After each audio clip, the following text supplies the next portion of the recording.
I'm Jeni Browne. Welcome to this week's edition of MFB News, and no, your eyes do not deceive you. I am in the office. Reason being, it's Tuesday. I tend to be in the office on Tuesdays. We're recording MFB News a little bit early this week because we have a show in Birmingham tomorrow, so we need to kind of get the content ready for you guys early so we can get it prepared and out in a timely fashion.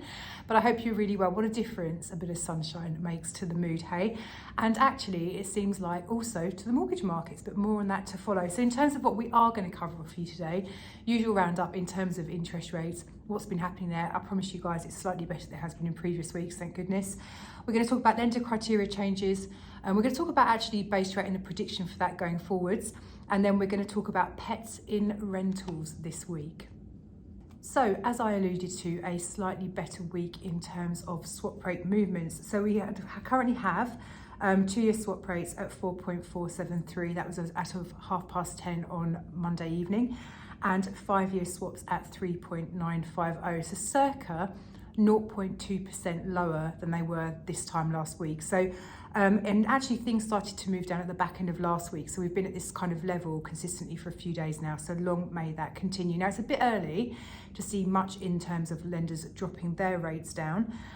We have seen actually in the last week just one increase from Molo, who increased their rates by 0.2%. And you will remember that last week, the general kind of fashion, it was very on vogue to increase rates by between 0.2 and 0.3% amongst the lenders. So I guess Molo were just kind of catching up.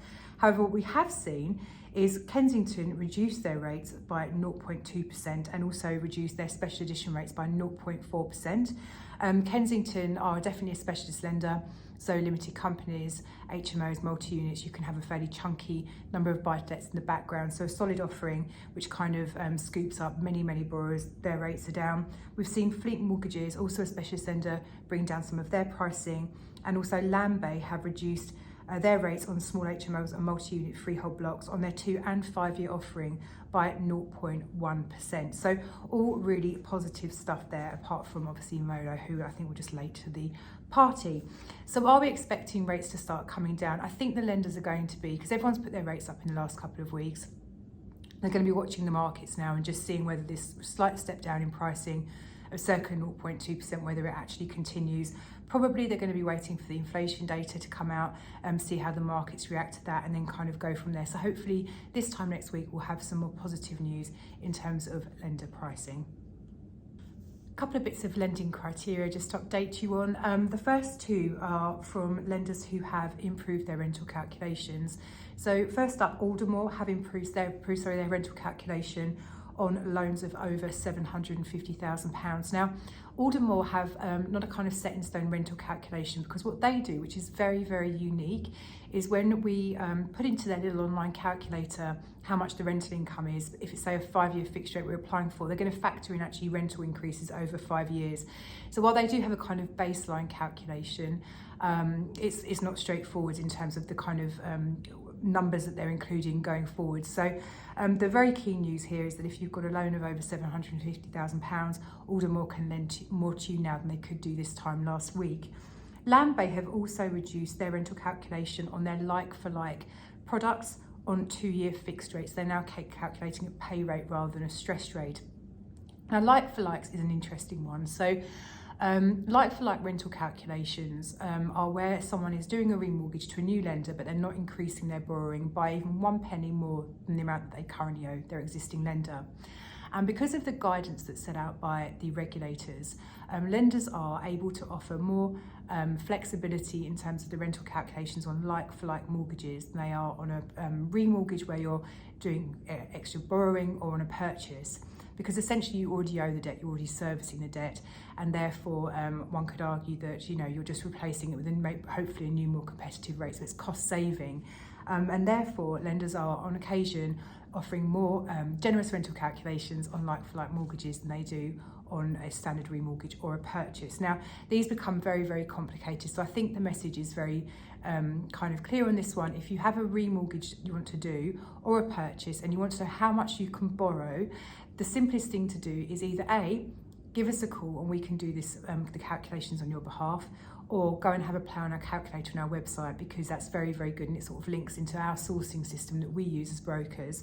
and you can see how the numbers land. But good news from Landbo, and I think really what lenders are doing at the moment is saying actually we've been kind of assuming the worst in terms of rental calculations that we've been using because we've been expecting rates to increase or they have been increasing. But actually now we think the direction of travel is probably going to be downwards, so we can be slightly less robust in terms of the rental calculations that we're applying on some of our mortgage offerings. That's good news. The rental calculation piece has been a massive sticking point for so many landlords recently, so seeing these changes come through is incredibly pleasing. Now, a slightly different kind of criteria change from Kent Reliance. What they're saying is they've now expanded their criteria to include HMO properties outside of Article 4 areas with 5 and 6 bedrooms where there are 3 or more bathrooms and or kitchens. They're also now offering investment valuations on 5 and 6 bedroom HMOs both inside and outside of Article 4 areas. And I think the last bit is the biggie here. So an investment valuation is where the value of the property is calculated based on the income that it generates, its yield, rather than a bricks and mortar valuation, i.e. if I put this property on the market and it was going to be bought by a family, how much would it get? And investment valuations tend to mean that you get a higher valuation by treating the property as an ongoing concern than you would on bricks and mortar. So landlords often want to have their HMOs valued on an investment value basis. Now, what you'll find is that different lenders have different criteria for being able to use investment valuations. Indeed, a lot of lenders don't offer investment valuations. And what Kent Reliance have been doing is saying previously we can only use an investment valuation for larger HMOs, so those with more than 6 bedrooms. What they're saying is that now they can actually include 5 and 6 bedroom HMOs within investment valuations as well, because that could help a few people out in terms of getting the high valuations that landlords are often looking for.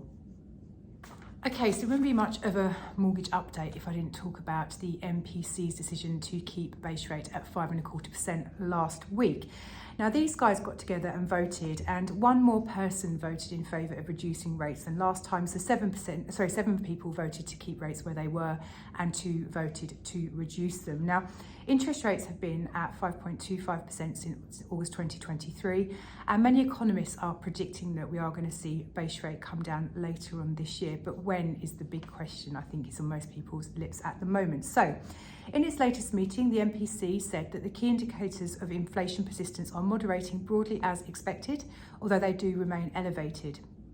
It added that monetary policy needs to be restrictive for an extended period of time until the risk of inflation becoming embedded above the 2% target dissipates. The committee's updated projections, and this is a bit that you probably want to pay attention to, published alongside the MPC minutes, shows bank rate declining from 5.25% to 3.75% by the end of its 2-year forecast period. So the Bank of England currently projecting that in 2 years' time, base rate will have come down to 3.75%, so a reduction of 1.5%. For those of you who are thinking about taking tracker rates or staying on tracker rate mortgages, that's going to be really, really particularly important to you guys.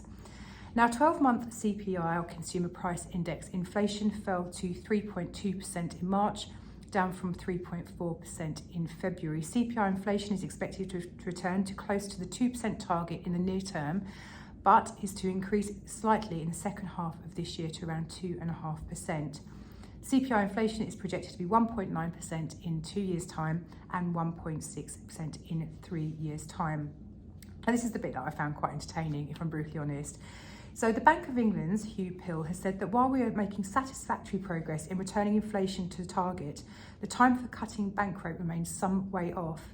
A reasonable way to go before I'm convinced that a persistent momentum in underlying inflation has stabilised at a rate consistent with achievement of the 2% inflation target on a sustainable basis. So according to Hugh Pill, we're quite a way off yet from having a base rate reduction. However, Andrew Bailey, who is the Governor of the Bank of England, was quoted on Thursday saying, "A quarter-point reduction in Britain's benchmark lending rate to 5% is neither ruled out nor a fait accompli." He added that reductions over the coming quarters are likely.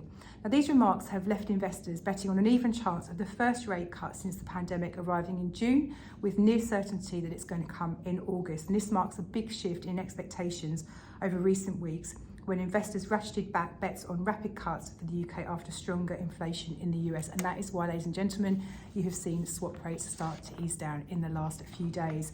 But like I say, I just find it quite entertaining. We've got 2 different people from the Bank of England giving slightly different messages. We're expecting rates to come down in August. We're not thinking June. But that's really going to hinge very much on, between now and the June meeting, which is the next MPC get-together, I make it sound like a party, don't I? I doubt it is, to be honest. Probably the antithesis of a party. We've got 2 sets of inflation data and labour market releases due before the next meeting on the 20th of June. So really what's going to come out of the MPC meeting in June is going to hinge on the data that's provided in those reports.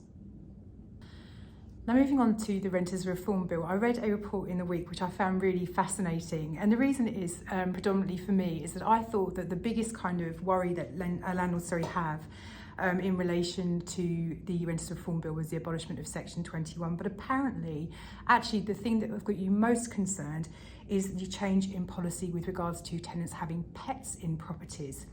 So moving on to the report, so as landlords across England brace themselves for the implementation of the Renters Reform Bill, a lettings agency chain, that's Leaders Romans Group, have unveiled findings from a survey recently carried out highlighting significant concerns among landlords about pets in properties. So apparently, according to statistics, 57% of UK households had a pet in 2023. And the Renters Reform Bill proposes comprehensive changes, including provisions for tenants to request permission from their landlords to keep pets. While these changes aim to offer more stability and security for tenants, they raise significant questions about the impact on landlords and the management of their properties. And I do understand that actually some landlords feel incredibly strongly about people not being able to have pets in properties because of the damage that they can cause. And if people are going to be able to have pets in properties, what provisions can be put in place to make sure that the landlord is financially covered for any damage that is incurred.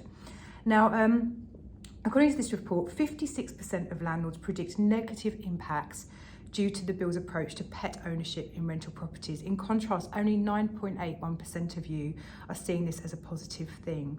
Now, this concern surpasses even the potential effects of abolishing Section 21 evictions, demonstrating the magnitude of the pet policy issue within the private sector. And I do wonder, is it because people feel really strongly about pets, or is it that more people have had experience of tenants having pets or their own pet and seen the damage they have caused than those people who've had to go through Section 21 themselves and sort of see firsthand how the loss of it could be such a problem? I don't know, but actually apparently this is the thing that you guys are most concerned about. Now, in terms of kind of landlord versus tenant views on this, so 56% of landlords perceive the impact of the right to request a pet as positive for tenants, whereas 16% view it as negative. 16% believe it will make no difference and 10% aren't really sure. Interestingly, tenants were less concerned about pet ownership. 68% said when they last moved, they didn't ask to keep a pet as they didn't own one. 18% asked and were accepted. 9% had difficulty but did find somewhere to rent, and only 2% had difficulty and therefore didn't get a pet. So it looks like actually landlords are more concerned about this than there are tenants who actually want this to happen. I have to say from personal experience, where I live in Sevenoaks, which is very much a kind of, there's a lot of kind of, it's a real family area. I know that tenants who have pets really do struggle to find a place to rent for their families with their little furry friends.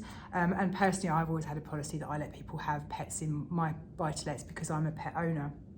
The other thing that's quite interesting is that in this article, which I won't read all of it to you, some landlords have been saying that they were really concerned because they own a flat, and so if someone had a dog and it was noisy, that would be really, really bad for the neighbouring properties within the development.